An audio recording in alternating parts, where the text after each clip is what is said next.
The only thing you guys are ever going to believe me saying is that I chopped her up into little pieces and put her in a box somewhere. Oh, let's just kill Stephanie and go to jail for the rest of my life. That seems like a good idea to do this morning.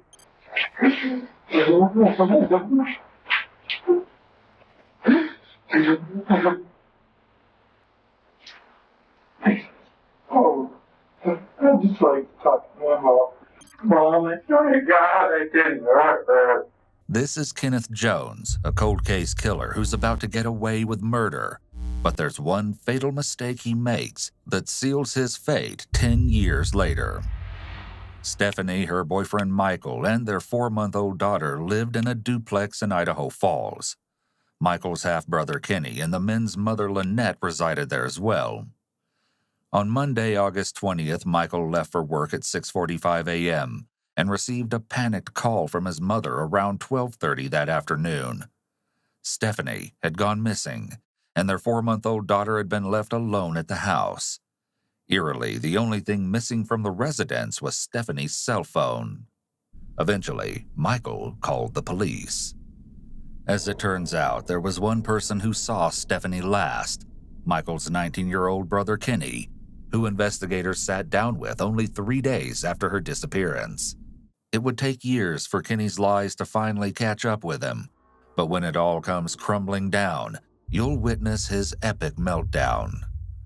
The following never-before-seen footage has been analyzed by a qualified team, including a licensed attorney, a licensed clinical psychologist, a former licensed professional counselor, a licensed professional counselor, and a former detective, former licensed polygraph examiner, and former hostage negotiation commander and instructor.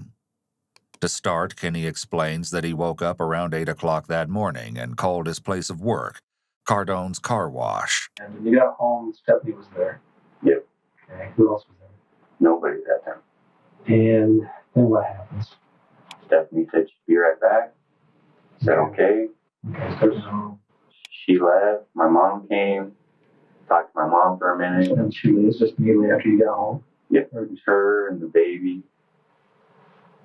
I figured they were just going to the store. Mike said that she had to go get some Pepto-Bismol and stuff this morning. So she leaves. You're home basically by yourself at that point? Yeah. Okay.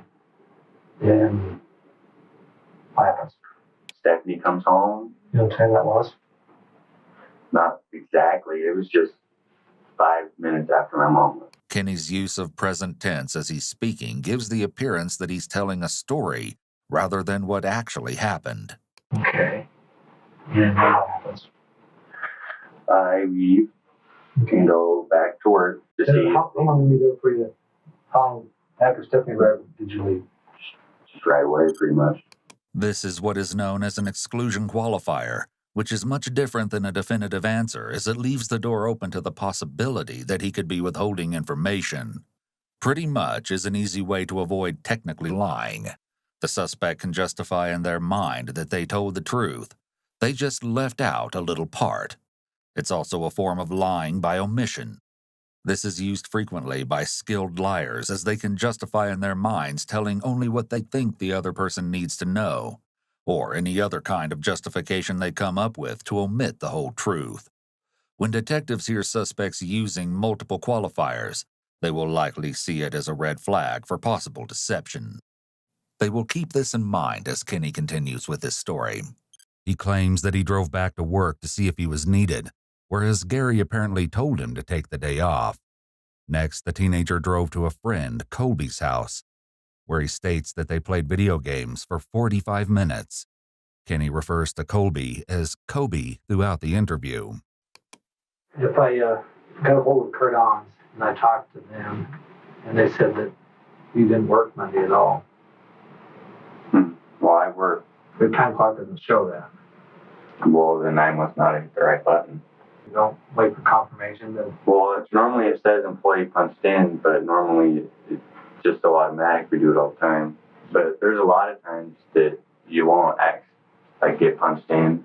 So what happens if you're working and you use the wrong code or whatever, and you understand what happens then? You go out to Velma and you ask her, you tell her that, well, I was clocked in from here to here, it was supposed to be, but it says I wasn't, and she'll fix She it corrects that? Yeah. How often do you do that? whenever it happens. How often is that? I don't know how. Is it every day? Is it once a week? This is probably Once a month? the second time it's happened since I've started. Second time, I worked maybe. for 2.5 weeks. Kenny appears to be unconcerned regarding the fact that his employer is not corroborating his story. Despite this, he adamantly insists that he was at work on Monday, August 20th, and Gary, along with his coworker Jesus, would be able to confirm his alibi. However, this is just the first of many inconsistencies in his jumbled story. Remember, I was out there yesterday and I talked to you about those scratches. Okay. Yeah. When did that happen? Sunday morning, Monday morning. What time? walking to work. First time or the second time? First time. Did you tell anybody about it? I mean, you're bleeding. Did Gary ask you They about it? asked about it. I said, how'd that happen? Okay. And I said, out there. Okay. So Gary asked you about it? Everybody's asking me about it. Didn't they know what's going on? And Strangely, Kenny arrived at work with prominent markings along his neck. Seeing as they were vertical rather than horizontal, it's almost as if someone had intentionally scratched him. But Kenny had an explanation. He claims that he merely ran into a tree limb on the south side of Cardone's parking lot. Anything else happened Monday you want to tell me about? nothing. Okay. Just, All just that. like a normal day. That's Just another day. okay. Doing your Well, you thing remember that happened just like you told me though, huh? for positive fact. I know. Positive fact. I know. Okay. All right. What Kenny is saying for positive fact is not only an unusual choice of words, but it can also be considered a qualifying statement. Kenny's words provide emphasis, which he may feel he needs in order to sound believable. When people are being deceptive, they're more likely to give evasive answers, whereas a truthful person will give firm yes or no answers. What you tell me is questionable, and then we can always do a polygraph. Yeah. Okay. Did you have any problem taking one No. today? You go ahead and take one. Oh, yeah. Okay. So if I tell you that we've contacted Cody and Gary, and they say you're full of shit, I'm glad we take a polygraph test. Me and her always got along. Uh-huh. We've never once ever gotten in an argument about anything. We get along with all her kids. Her kids love me. Hey, you get along with Mike well too. I mean, Mike's my brother. I know that. Yeah, I get Sometimes along. brothers fight. I get You along don't great. do so with him. well. When I first got out of jail, we might have argued a little bit because it took me a little bit to find a job, but that's it. You know, just him wanting me to get back up on my feet and get a job. Next, the detective asks for Kenny's consent to search his vehicle, and the teenager complies. However, the significance of what is discovered will only reveal itself well down the road, and the findings are shocking to say the least. Without hesitation, Kenny agrees to a polygraph exam. His willingness to help with the investigation makes it plausible that he was simply the last person to see Stephanie when he left the house that day. The detective reads Kenny his Miranda rights while informing him that he's not being forced to take the test. Kenny acknowledges this and signs a document submitting to the exam. However, seeing as how this is his initial interview, it's never recommended that a polygraph be administered this closely to the event. It's only been 3 days since Stephanie vanished, and emotions are likely too raw for a polygraph to yield the most accurate results. The purpose of the first interview should be to see what the person of interest knows and lock them into their story. At the end of the initial interview, investigators can ask the person if they would be willing to take a polygraph. If the individual agrees, it should be scheduled for the following week, after some time has passed. Still, investigators proceed with the polygraph immediately following the initial interview. I've always kind of wondered how these work. Because you think it's based on, like, I don't know, like the blood pressure, I guess. Mm-hmm. But if somebody was in here getting questioned, would they already be kind of nervous? Or, you know, Well, I suspect so. yeah. I'm not nervous that I did anything wrong. I'm in the detectives. Never been here before. It's the whole new thing to me. Your body has two systems, the voluntary system and the involuntary system. The voluntary system you have complete and total control over. When you want to wiggle your fingers, you tell your fingers to do so, and they do. The involuntary system, that would be the system that controls your heart, and that's the system that I'm going to be paying attention to today. You have absolutely no control over. Now, are you going to answer each and every time? Yes. Perfect. When I asked you if this card was all yellow in color, how'd you answer it? Yes. And were you telling me the truth or were you lying? I was telling you the truth. So what should your heart have written out in polygraph language for me to read? The truth. Okay. When I asked you if this card was all yellow in color, how'd you answer it? Yes. And were you telling me the truth or were you lying? I was lying. So what should your heart have written out in polygraph I should have told you that I was lying. Outstanding. Outstanding. When you lie, even a small lie, you're writing that out in polygraph language for me to read. You're what we in the polygraph business refer to as a textbook responder. All right. Did you realize that you were so sensitive? I didn't. That must be why this thing is working so well for you. The purpose of these statements are to calm the truthful person, who should then conclude that they have nothing to worry about now, because this really works and they'll prove they didn't do it. On the other hand, the deceptive person will become very stressed and conclude that they're about to get caught. The examiner will be able to observe these reactions in the person's face as well. They'll either appear calm or extremely stressed. Later, during the post-test, if the individual says this instrument is wrong and the examiner doesn't know what they're doing, the examiner can then remind the person that they were able to pick out the person's lie previously, just as they are currently. The two main ways liars try to defeat the polygraph is through drug use or disassociation. Neither one of them work. The only way that it would work is if you took so much it rendered you unconscious, I had to call you an ambulance to push you out of here, then you would beat the polygraph because you wouldn't be so able to take messed the up test. that you couldn't take it. Yeah. The other way liars try to defeat the polygraph is through disassociation. Thinking of something completely different while the test questions are being asked. Let's say, for example, you were suspected of killing a green hippopotamus. Let's say that you actually did kill this green hippopotamus.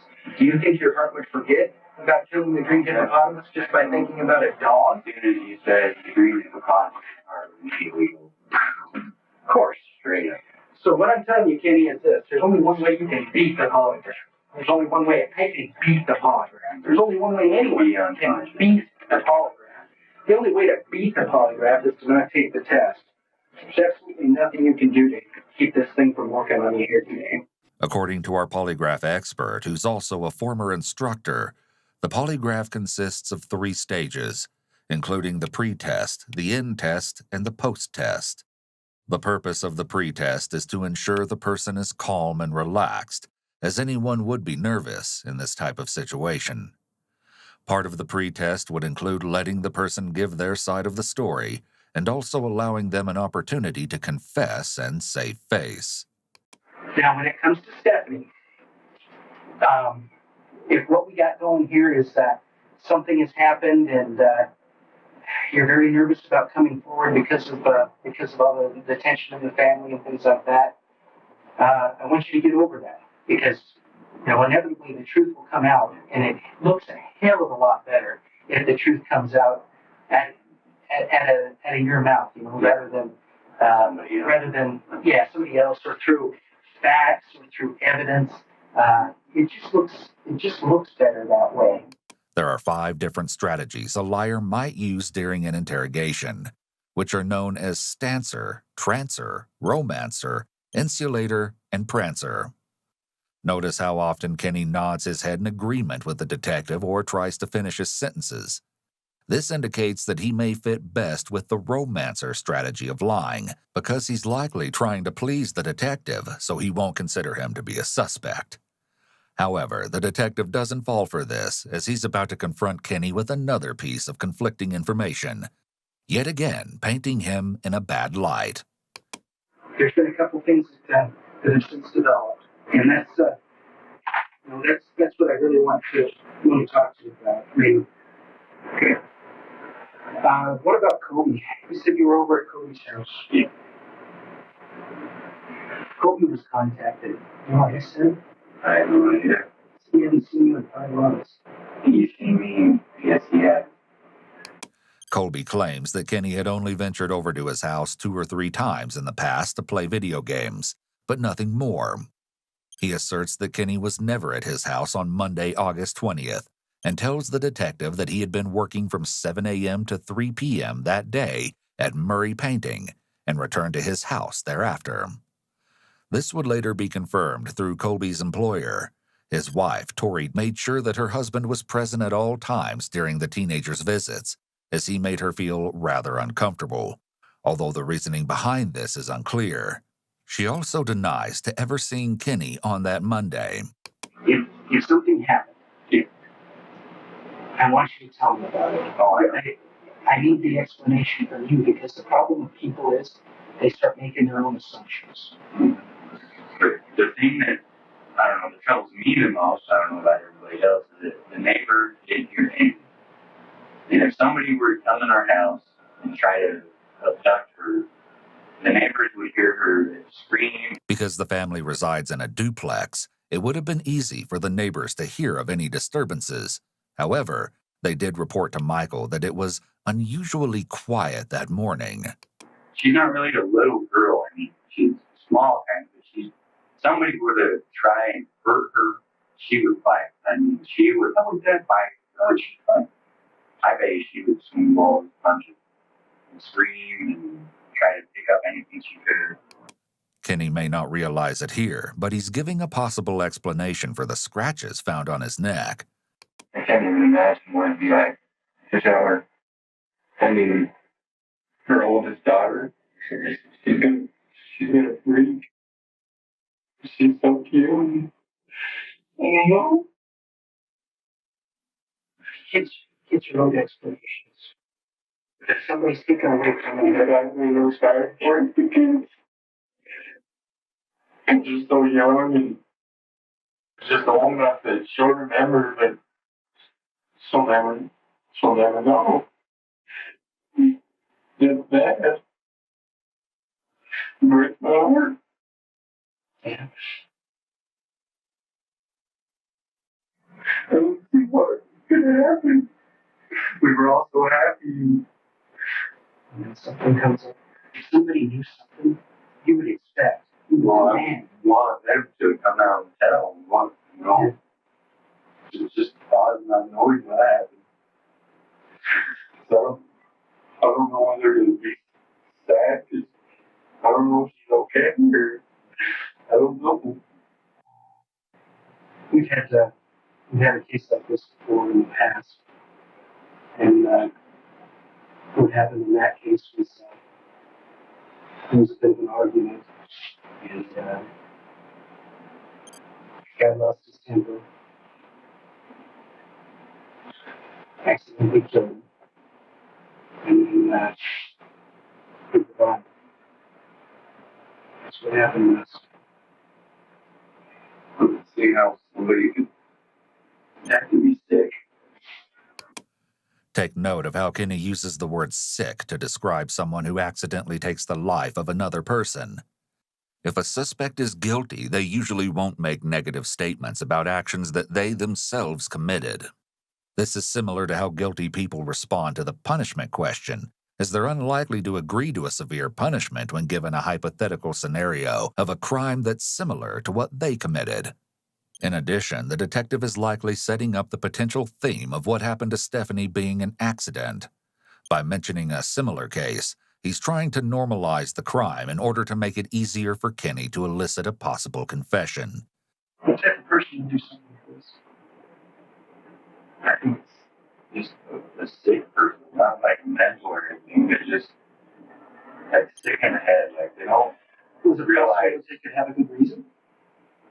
What do you think the reason would be?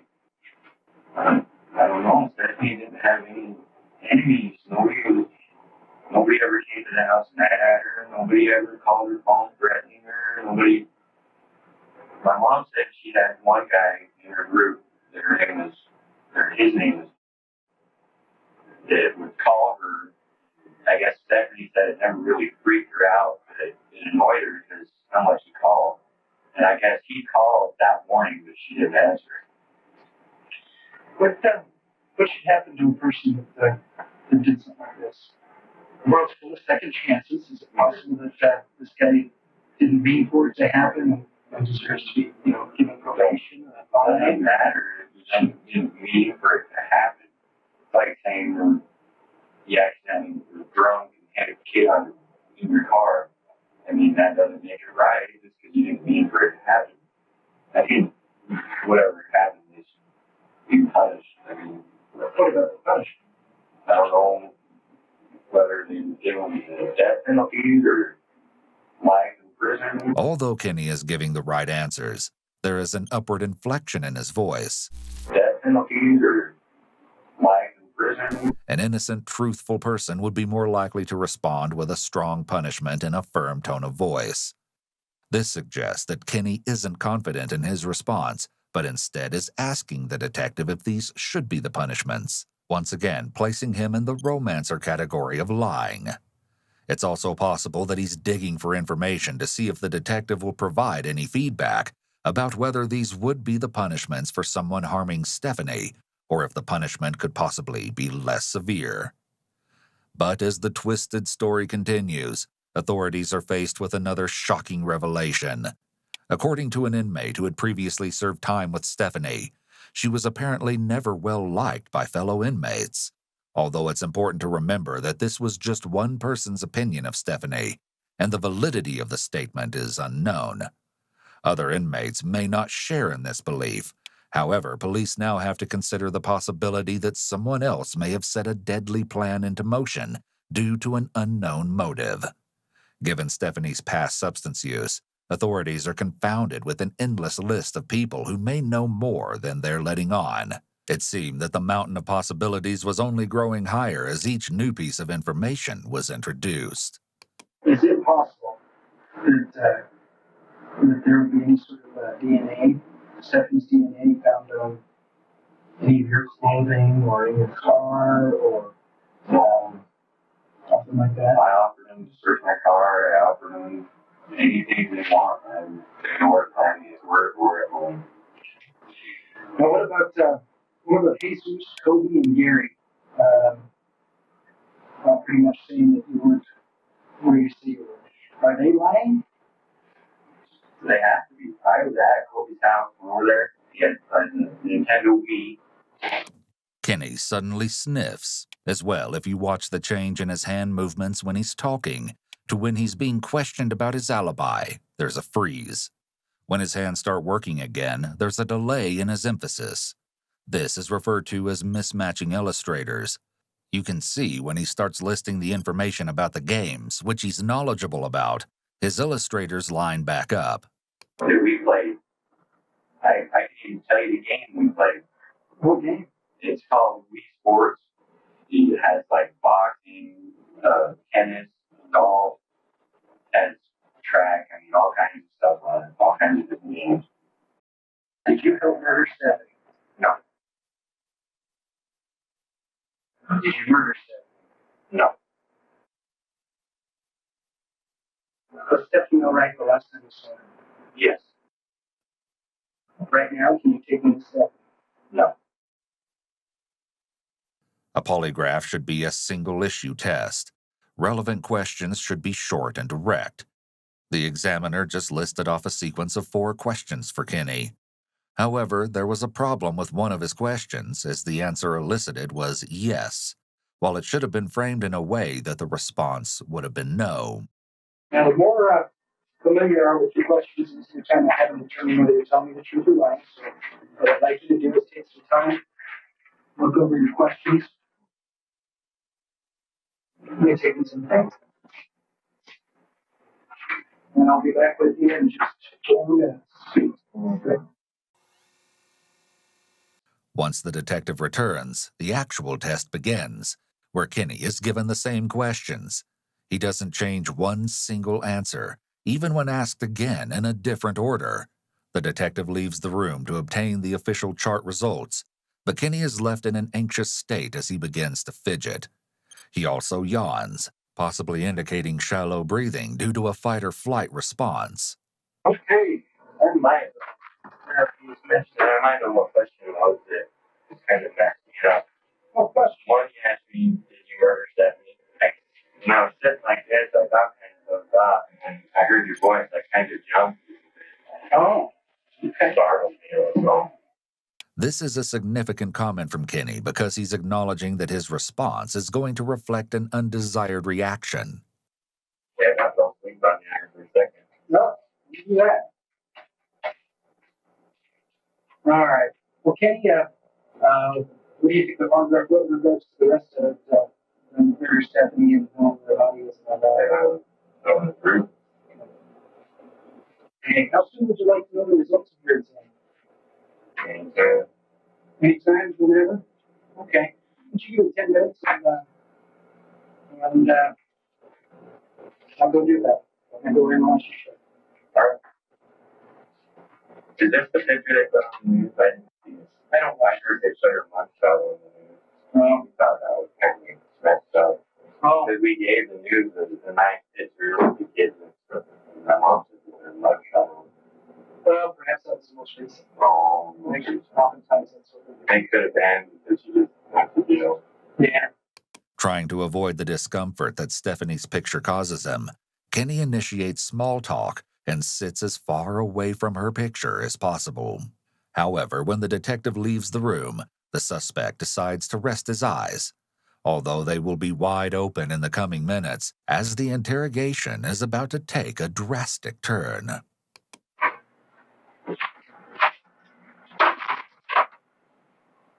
All right, Kenny. The results of the polygraph indicate that you haven't told me the entire truth in regards to what's going on with Stephanie. Okay. Kenny's reaction to the polygraph results is a red flag for deception. Someone who is telling the truth would be more likely to have a strong reaction to finding out the test indicated that they were lying. They might become angry or offer firm denials. However, Kenny doesn't even appear to be surprised. Back to the case with these. You used an alibi using several different people, and not one can alibi you up. Okay. You just failed the polygraph. Okay. Put yourself in Kenny's shoes here. He's being told that people are saying he's lying about his alibi. It seems most people would have a strong and angry reaction to being accused of lying about something so important. And yet he has almost no reaction. I don't know. Like I said, I think that you've treated me very, very decent this entire time. Okay.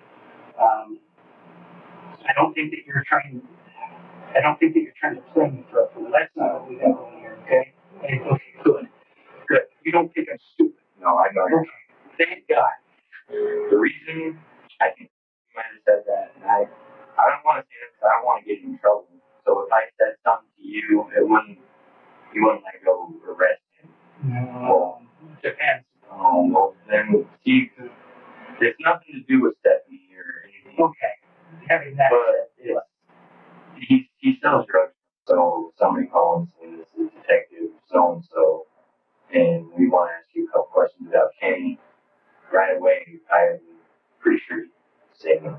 He'd be like, well, I haven't seen her. And we still have the thing with polygraph. Yeah. Okay, now listen to me, okay? Like I said before, this thing's not going to draw a picture of it. Mhm.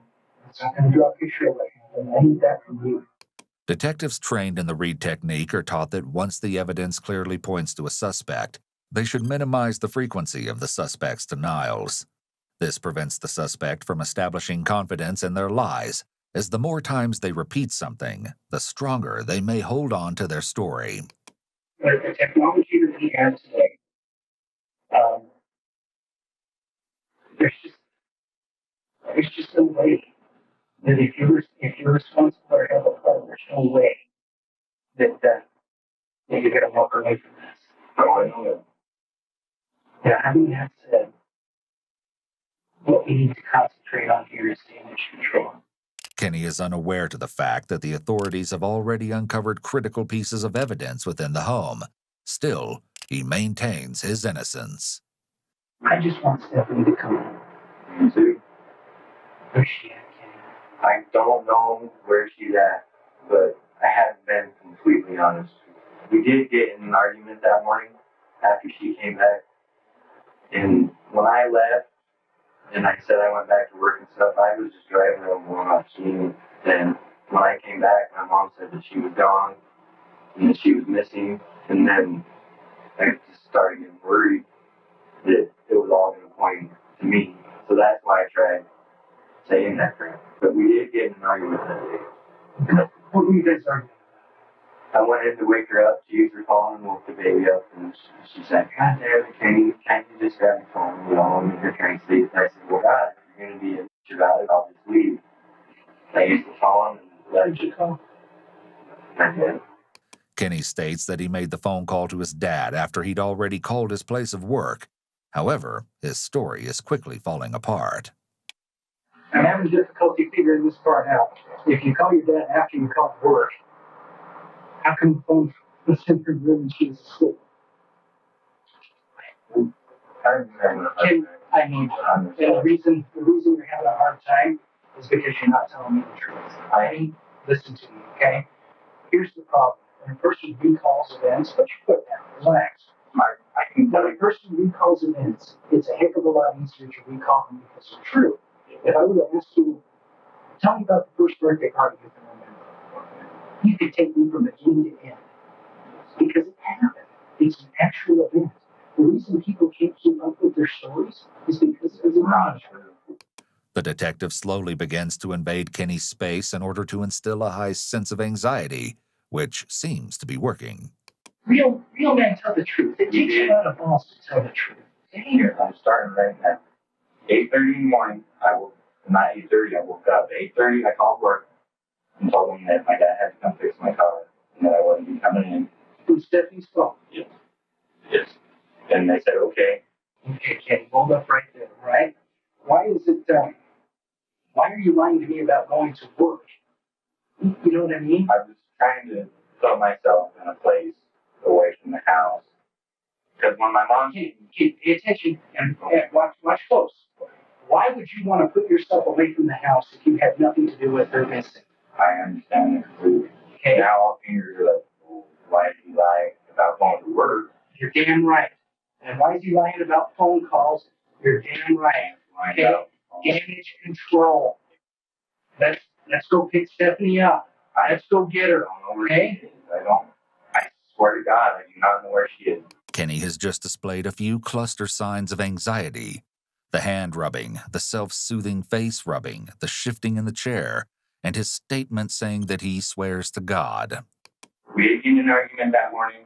She was a little mad, and I left. And when I got home, now let's get something straight about that. She had no cause to yell at you for borrowing her phone. You don't have a phone, I suppose, right? No. And what's she doing sleeping in the middle of the day anyway? She just got home from jail. And so she was tired.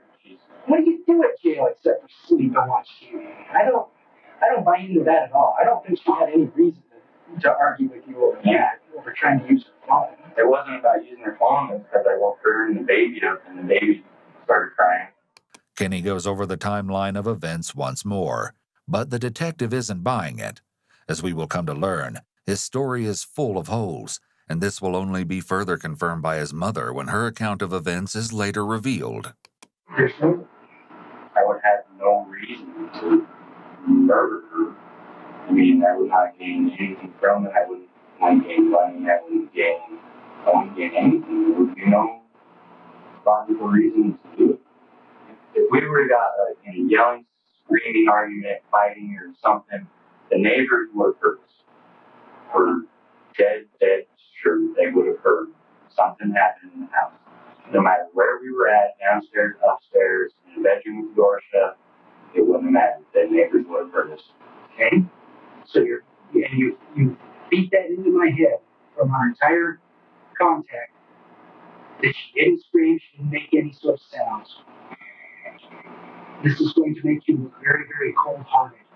People are going to look back upon this and say, my gosh, with all that evidence, a failed polygraph, with all the stupid stuff that came out of his mouth, he's still sitting there not owning up to what he did, being a man, and owning up. Kenny, hear me out. You're still not owning up to what has happened. You're still not telling the truth. Those children deserve better. They deserve an answer. So does your brother. I know you haven't said that. No. Never once. Never even thought about it. She never mentioned it. Never. Talk to me. You're lying to me. No, I'm not. I swear to God. You're not lying now? I don't, you write me questions, polygraph me on the argument, everything. Kenny, that ship sailed. Nonetheless, the detective pushes forward and pleads with Kenny to give a truthful account before stepping outside to give the teenager room to think. Kenny takes the opportunity to close his eyes yet again. Upon returning, the detective asks Kenny for his father's cell phone number, as another piece of evidence has made its way into the light. That's the number you called for the phone. You did. We just check your phone records, Kenny. Well, they're on there, you know. Kenny, there's stories unraveling, okay? There's stories unraveling quicker. I didn't touch her. Look at her. I can see her. Look at those kids. I know. And the one that's not even in the picture, I know.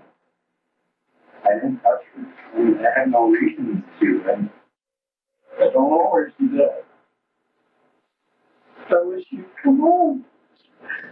I know my story don't match, but I didn't touch her. Supposedly, Kenny had a much darker side to himself than meets the eye. According to Lynette, he had a short temper, and his anger even became so amplified at one point that during a terrifying ordeal, he had reportedly threatened to take the life of his father's dog with a knife. Fearing that he may actually follow through with the threat, Doug took his gun and fired a warning shot, snapping his son out of the spiraling rage. It was as though the teenager could explode at any given second. But the question of whether or not he could take another person's life remained at the forefront of everyone's mind. You want to know what's going on in your body right now? Your heart's beating real fast, and your head's spinning because you can't keep up with your own BS. Okay? My head's not spinning it. Then how come you can't keep a story straight? Come on, Kenny. What do you mean keep the story straight? You didn't call your dad? Yes, I did. Not from her phone? Then whose phone did I call from? It's your story, Kenny. You tell me. I don't have any other phone. Hers was the only phone at home. The only possible phone. You're not a hardened criminal. Stop acting like one. I know I'm not. That's why I don't get what's going on. I didn't do anything. Act like a person who's remorseful. Act like a person who cares. I do. You care? I didn't do anything to her. What's going on, Kenny? You're holding back. No, I'm not. I didn't do anything to her. You just lied to me earlier, but I'm supposed to buy into what you're saying now. I don't expect you to believe anything I say. Okay? The only thing you guys are ever going to believe me saying is that I chopped her up into little pieces and put her in a box somewhere. The only thing you guys will ever believe me saying, though. You did that. No. Was there any blood in the house? Was there any blood anywhere? There's no blood on any of my clothes. There's no blood in my car. There's no blood nowhere. I didn't touch her. She was fine. Little does Kenny know that authorities have already found damning evidence within that small duplex home. While nothing but Stephanie's cell phone had been missing, there was still a suspicion that a fight had ensued. In hopes to reveal more, detectives conducted a luminol test for blood in the bathroom, where they encountered a positive reaction around the backsplash of the vanity, the sink, both handles of the vanity cabinet, the toilet handle, the bathtub drain, and the door handle. Although, as we will come to find out, this wouldn't be the last pieces of evidence they find. I would never hurt her. I would never hurt anyone like that. I know the consequences. I know how smart the cops are. I know they can find anything about anyone, anytime, anywhere. They can find out anything. I mean, I know that. I would know there would be no chance in any way to get away with anything nowadays. I know that. I wouldn't. This is more romancer behavior. By stating, I know how smart the cops are, they can find anything, he's trying to win over the interrogator and convince him to believe him. We're not debating the fact that you had something to do with the cleanup. What's up for debate is how big a favor he's talking about. Have you killed before? I haven't never done anything. I haven't ever killed.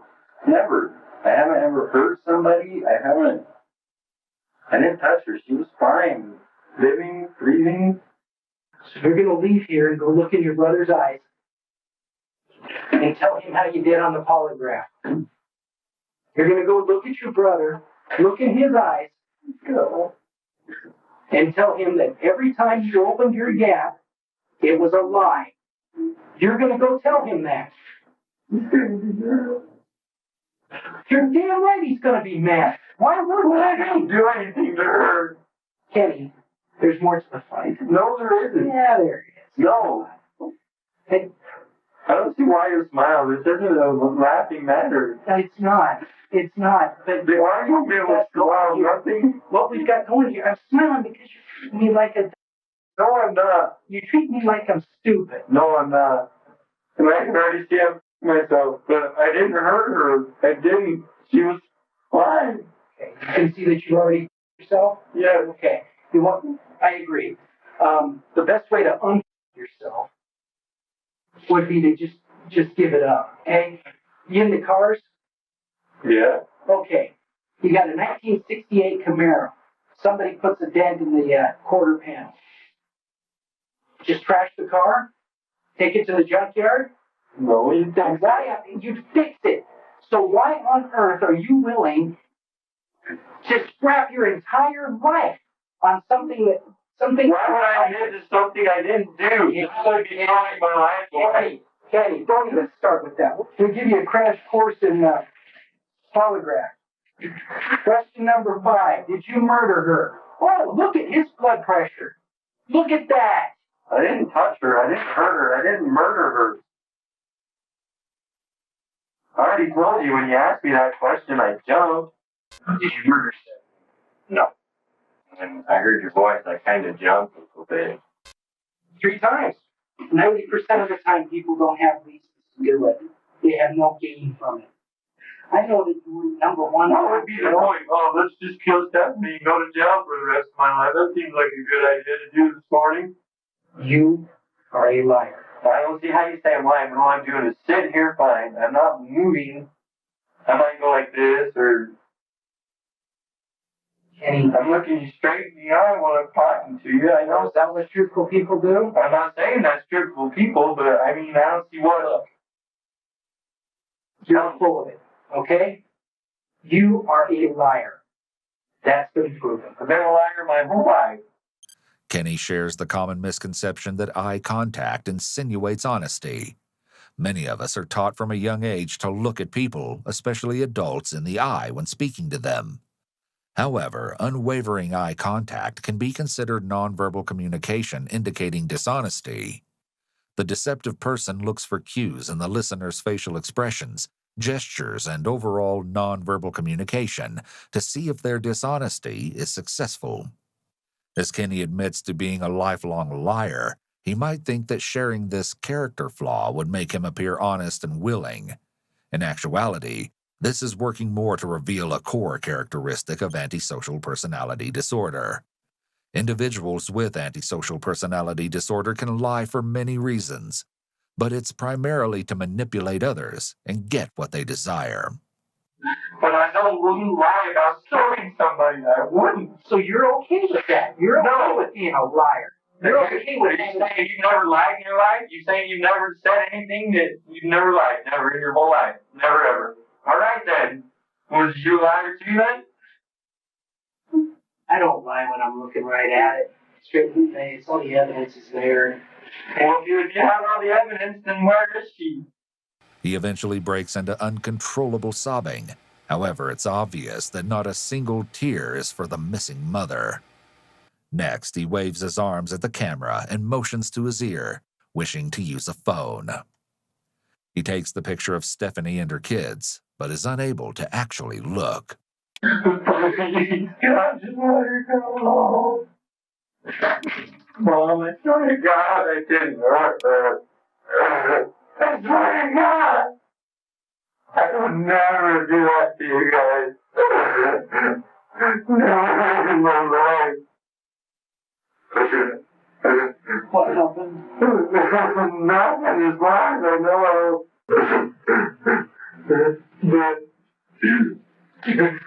But I felt her polygraph test, but I didn't hurt her, Mom. You failed the polygraph? And you weren't at work that morning. Why did you tell me you were at work? Because I thought Stephanie just went to the store or something. I thought she'd be back. I was just trying to see what happened, waiting to see what You guys happened. got into an argument about what? I went there and woke her and the baby up to get the phone, and she got kind of mad. And I said, well, if you're going to be a bitch, fine then. And I left to go get some pot. And when I came back, she was gone. But that's not what happened, Kenny. When I came in the house, you said that she was gone. She was there. She was with her, with the baby. She left and came back more. She was fine. Perfectly fine. Kenny, none of this adds up, though. I know. Nothing fits. We have to bring her home. I know. No matter what. Even if she's dead somewhere. I would tell you guys. Kenny asserts to his mother that he would have nothing to gain from Stephanie's death. However, this seems to be odd reasoning behind his proclaimed innocence. Do that, Mom. Why would she even go with me anywhere? She wouldn't. But I already lied once, so no matter what I say to anybody, I already told the detective the only way you guys are going to believe anything I say is if I say I chopped her up into pieces. And then he got a smile on his face. Did you? I want to believe you, Kenny. I really. I asked him, what? You think so funny? This isn't a laughing matter. I think I need to call her back, though.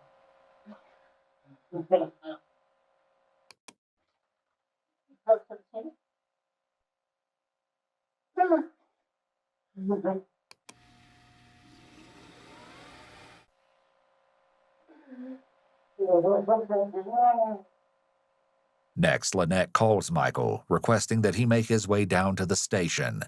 It isn't long before he arrives, where Kenny continues to grovel. Sorry, Mike. Sorry, I've been coming sorry. Sorry. I'm so sorry. I couldn't do anything for her, man. She was fine. When I was, she was there. She was okay. I'm so sorry, Mike. Why are you lying? I thought you'd be mad at it. I called her when we got in an argument, so I didn't think she'd tell you. I thought she'd be right home. I didn't think anything would be said about it. I thought everything was going to be okay. I wouldn't hurt you guys on purpose. I mean, the baby. You. Oh, They know that, kid. They all know that you wouldn't do it on purpose. I wouldn't do it on accident. I wouldn't freak out enough to hurt her. I'm so sorry, Mike, that I didn't tell you that. I'm sorry. I'm so sorry. Oh. Good night, man. I love you. I love you too. Michael leaves to talk with the detective for a little while, but when he returns, Kenny's sobs have turned to rage. Talk to me, Kenny. Explain it. Well, how? You tell me you're the professional. How would I get out of the house without anybody seeing me? Tell me. You tell me. You're the one who did it, kid. Well, she was there when I left. You're a liar. You're a liar. She was in there when I left. I left. She was perfectly fine. Breathing and everything. You don't know. You haven't told me the truth yet today. How do you know? How do you know she's dead? Did you do it? Did you kill her? I'm just assuming the worst. Maybe I'm assuming the worst that you did. But when you do find out who it is and you realize it wasn't me, I'd like a handwritten apology. That'd be great. But if that never happens, I'll write you one. For lying to you, treating you like you say I'm treating you like stupid, I'll write you a handwritten apology letter if you find out it was me. Honest to God, I will write it.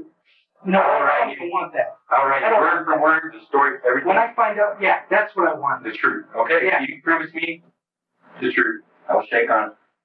It was not me. You find out it's somebody else? Kenny is finally getting upset. which is what a normal reaction would be to someone falsely accusing you of something. Still, it took him a long time to work up to this.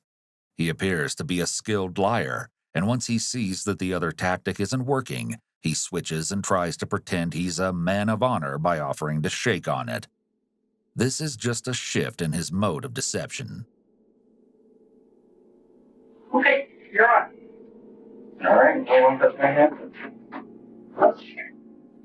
This is 911, sir. How can I help you? I need to get hold of the sheriff's department. I found a dead body up here on the hill. I'm sorry, you found a dead what? A dead body. It's a kid or a woman, small girl with red hair. On April 23, 2010, police were horrified to find Stephanie's remains buried in the Ammon foothills, only a short distance away from her house. Up until that point, it wasn't clear what exactly had happened to her. Surrounded by large amounts of wheatgrass, her body was placed about 20 yards from the unpaved dirt road. She was wrapped in a blue blanket, along with a floral pattern fitted sheet. But, most disturbing of all, black electrical tape covered a large portion of her head, while her hands were bound with the same material.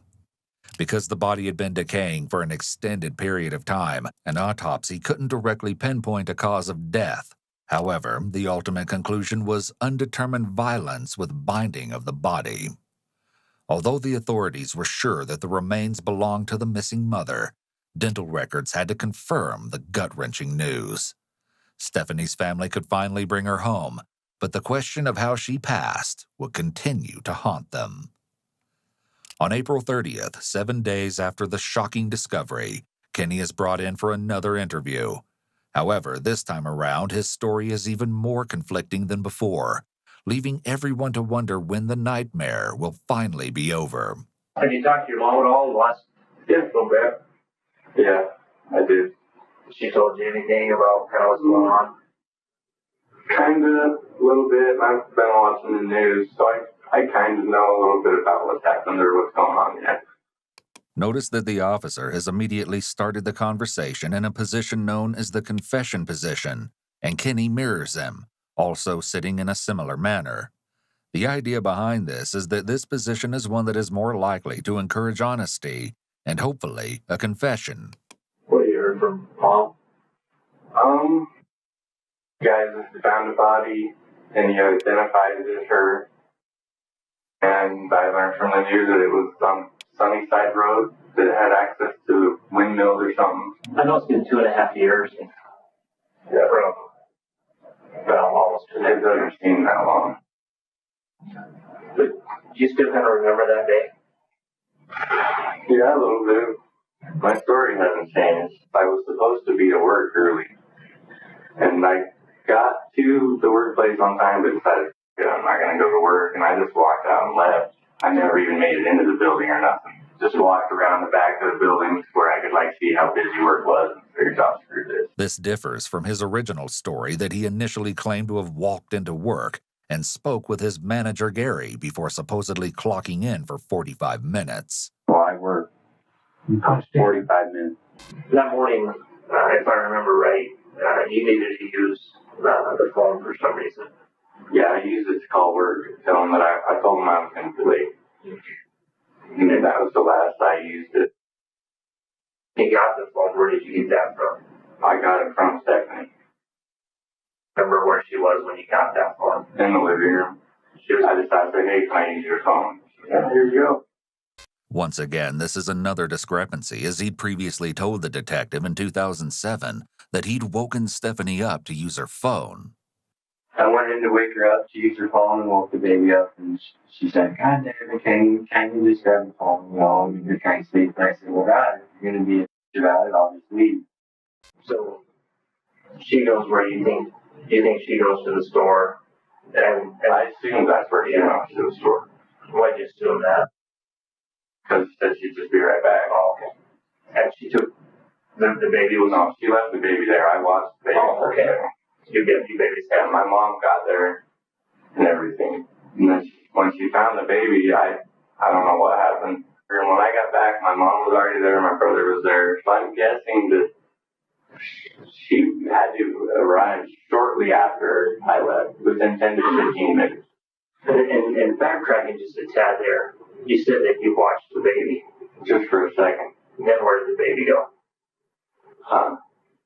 When Stephanie came back, I left. Kenny claims that after he'd made a stop at his house, he then drove to Woodland Hills Elementary School where he smoked some of his marijuana while listening to music. However, the detective is about to reveal information that negates Kenny's new story.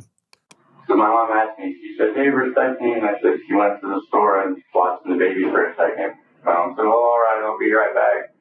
And left. And then Stephanie came back and I left. And then when I got back, everybody was already there and she was gone. Because in your mother's statement, when your mother came home, neither Stephanie nor the baby was home. The baby was there. My mom never went to the living room. She was walking the back door, went into the bathroom, used the kitchen for a second, and then she walked right back out and left. Do you remember where you were at when your mother came home? I was in the kitchen. Okay, because your mother specifically says you were in the bathroom and that she got into an argument with you because you wouldn't come out of the bathroom. No. And then that's what she says. Well, she didn't argue with me at all. I was just fine. I was in the kitchen making something to eat. I might have been taking a pee or something when she just got home, but I was in the kitchen at the time. Is there any way that you went somewhere else besides the people No. that you went to? Yeah, and she, Obviously, Lynette, your mom at your residence on the, and that's kind of why I've been so stressed out about it, because I realized at first I was like a pathological liar. I got thrown out there.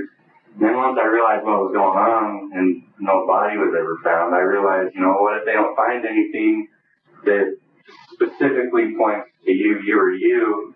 I honestly don't have anybody that can identify me anywhere, because by the time I got home, nobody saw me and everybody was there when I returned. So it kind of leaves me up the creek without a paddle. That's why I'm hoping something will turn up. Next, the detectives ask Kenny if his family members have accused him of having anything to do with Stephanie's death, where he states that his mother, grandma, and sister believe him to be innocent. However, he doesn't mention his brother. According to police documents, both Lynette and Michael immediately thought that Kenny had done something terrible to Stephanie, seeing as he had visible scratch marks along his neck. You're saying you had no involvement in it whatsoever? Yeah, exactly what I'm saying. Is there any way that, so if we're able to prove that this occurred at the residence, and then like that somehow the body had to be moved somewhere else, is there any way anybody could have forced you to move the body? I couldn't drive my car very far. I think I was pushing it, just driving it as far as I did. But up and around there was a pretty long drive. I mean, how would you explain if something was to tie to it and tie your vehicle to it? I don't see really how that happened. I mean, I heard they found weeds in my car, but those, as far as I know, those could have been there for a long time, from a long time ago. I didn't really never wash my car or nothing. And the only thing in my trunk would have been my speaker box, and I've had that in and out of the house 1,000 million times. I mean, anything stuck to it, or, no blood or nothing like that, but maybe a hair, or I don't know what. But other than that, there should be absolutely nothing. However, Michael claims to have never seen Kenny move the equipment, putting another dent in his never-ending lie. As the story goes on, we learn that although the alternator in Kenny's vehicle was supposedly on the fritz, that didn't stop him from making multiple stops. In total, his driving time would have been 45 minutes, and this wasn't the only thing that the detectives found to be suspicious. As Michael drove back to work after not hearing from Stephanie, he noticed Kenny driving southbound on Ammon Road between 17th and Sunnyside at 11:43 a.m., heading in the same direction where Stephanie's body was later recovered. Apparently, the teenager looked as if he was speaking to himself, and Michael, unsurprisingly, found this to be more than a little odd. If I remember right, there was an argument that morning or something happened on the phone, and I've never told anybody there was an argument. I don't remember ever saying there was an argument. I haven't been completely honest. We did get in an argument that morning. It's no surprise that Kenny's unable to keep his story straight. According to Lynette, the teenager's always been a routine liar. Referring to Lynette's statement to police, even she would fear Kenny's inevitable wrath from time to time. According to one of Stephanie's ex-boyfriends who grew up with the suspect, Kenny would supposedly torture animals as a child and was known as a hellion. There was just no telling what he might do. It was like a ticking time bomb waiting to explode. I pretty much was like that. I just blocked everything out and just stayed in a basement in my friend's house doing drugs. That's pretty much all I've done for the last 3 years. I've never got a job. I've just been sitting and waiting and doing drugs. And I don't even know what to do now. I don't even know if I could go out and get a job. I mean, sure you could. Well, you went back to Cardone for a while. I know you did. I mean, everybody calling me Killer Kenny. Hey, look, I know a murderer kid. There he goes right there. I mean, in front of the customers, everybody. And so I went out to the main manager, Ben, and told him, hey, look, this needs to stop. Like, it was traumatizing almost. Allegedly, Kenny's co-worker Jesus made chilling remarks towards the visible scratches on his face, allegedly joking and asking where he'd put Stephanie's body. In response, the teenager simply looked away. In another shocking revelation, Michael had supposedly told Stephanie that if she were to ever be attacked, that she should scratch at the person's face in defense. To top things off, Kenny's markings looked as if someone had done just that. When we originally spoke 2.5 years ago, and you gave me at the timeline of what happened and stuff like that. Yeah. Would it surprise you if it's drastically different from what you told me today? No. I think the reason you don't really remember is I don't think you want to remember that day. The truth's easy to remember, but some misfabrications, It sounds like you're trying to say that I'm protecting someone, kind of. I'm not, man. not even yourself. No. If it would have been me, I would have probably already felt, man. What? I mean, what? Just because of how traumatizing it was and how I felt everybody looked at me after that day. And I always figured, well, the truth will come out one day, and that's why I've never done anything like that, because I always figured, you know, I might have lied, I might be a little liar, but one day the truth will come out. And my lie won't matter anymore. Why? You know? Because you'll find out whoever did it. Figure, like it says in the Bible, you take an eye, you lose an eye. Take a life, lose a life. I don't know. Although Kenny's unaware, the detectives are in possession of more information than has already been revealed. In 2009, while the suspect was in jail for an unrelated offense, an exchange of words between himself and another inmate would alter the course of the investigation forever. Eddie Arellano, a known jailhouse informant, was well aware of Stephanie's case and knew exactly who Kenny was. In hopes of discovering valuable information that could be used to lessen his own sentence, Eddie wished to gain Kenny's trust. Fortunately, his tactic was beyond successful. Kenny supposedly divulged his dark and twisted secret, allegedly claiming to have killed Stephanie. However, he referred to her as his girlfriend. Kenny apparently remarked that he had her all to himself now. The reason that, is the only reason you said you drove clear out there to stop with Sunnyside and smoke pot is because Mike saw you in the car out there? No, I always drive that way. There's much pot. I stop where I stopped right there and smoke pot all the time. Did you see Mike when he was driving out there? No. Yeah, true. I really didn't see him.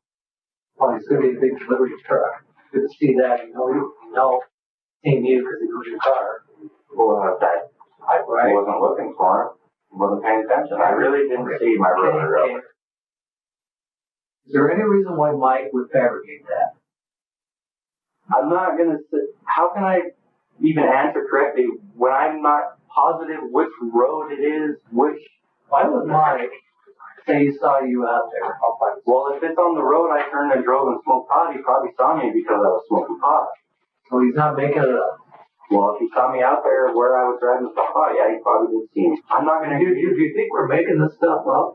No. Okay. But if I say I don't remember, I don't. Is that just an easier way out? Because you don't have a better answer, Kenny? No, I just honestly don't remember saying that.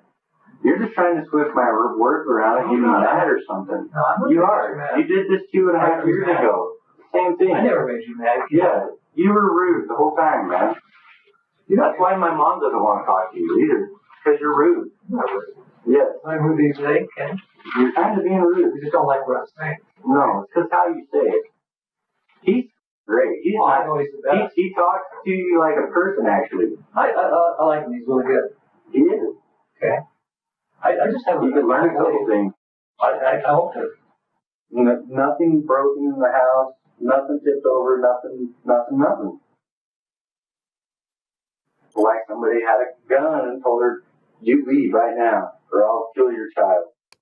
Kenny states that his mother was the one to actually introduce this theory, but the detectives are once again suspicious that he may be lying. But none of us have ever owned a gun. None of us have ever. Nobody had even owned any type of weapon at all. With the latest puzzle piece, now a discovery from 2007 would finally make sense. Police discovered pieces of reddish-brown hair located in the trunk of his car, along with the same type of black electrical tape that was found around the victim's body. Forensic testing would later reveal that the DNA sequence of the hair matched that of Stephanie's molar tooth. Not only this, but they also uncovered a large amount of dust on the exterior of the vehicle, resembling the color of the dirt road leading to Stephanie's body, along with pieces of wheatgrass stuck to the car's undercarriage, which happened to be the same grass located at the crime scene. In addition, authorities ran another luminol test for blood, revealing a positive reaction to Kenny's jumper cables and a tow chain under his spare tire. It seemed that Kenny would immediately be charged with the heinous crime. However, investigators didn't believe they had sufficient evidence just yet. While serving time for the unrelated offense, Kenny supposedly told a fellow inmate, "There's no DNA. They don't have my fingerprints on nothing. They've got no witnesses that saw me put her in the trunk of my car." In addition, while on a jail call with his father, Doug, Kenny allegedly claimed that if charged, he would plead insanity, apparently insisting that he would be sentenced to 2 years in an insane asylum before being released. But, just as they always had, Kenny's words would never hold any weight. In 2014, Detective Jessica Marley was assigned to the cold case, hoping to exact the truth once and for all. Digging for more information, the detective asked Eddie to sit down for another interview in 2018, where he recited Kenny's alleged confession of taking Stephanie's life. However, this time, he noted that Kenny said he was in love with Stephanie and placed her body in a shallow grave in the mountains. Piecing together the string of evidence, it was exponentially clear who had committed the brutal crime. However, it wasn't until he was officially charged with second-degree murder and at trial that Kenny would finally make an admission himself. As you'll see in the following clip, while behind glass and wearing a red mask, Kenny was forced to admit what happened as part of a plea deal where he pleaded guilty to voluntary manslaughter. Still, he manages to not quite own up to the heinous crime. Tell me what you did, which makes you guilty of this charge. Unfortunately, because of an altercation that happened that day, and my actions, I pushed her, causing her to fall back and hit her head, and which she never recovered from. That's right. Even as he admits to killing Stephanie, Kenny doesn't actually say that she died, only that she never recovered. He also never revealed what the alleged fight between them had been about. In another clip, Kenny also pleaded guilty to concealment and alteration or destruction of evidence. Tell me what you did, which makes you guilty of this charge. My great shame, I didn't know what else to do, and I panicked, and I tried to conceal her body in the foothills. Ultimately, in 2021, Kenny was sentenced to 15 years in prison and will serve a minimum of 6 years behind bars.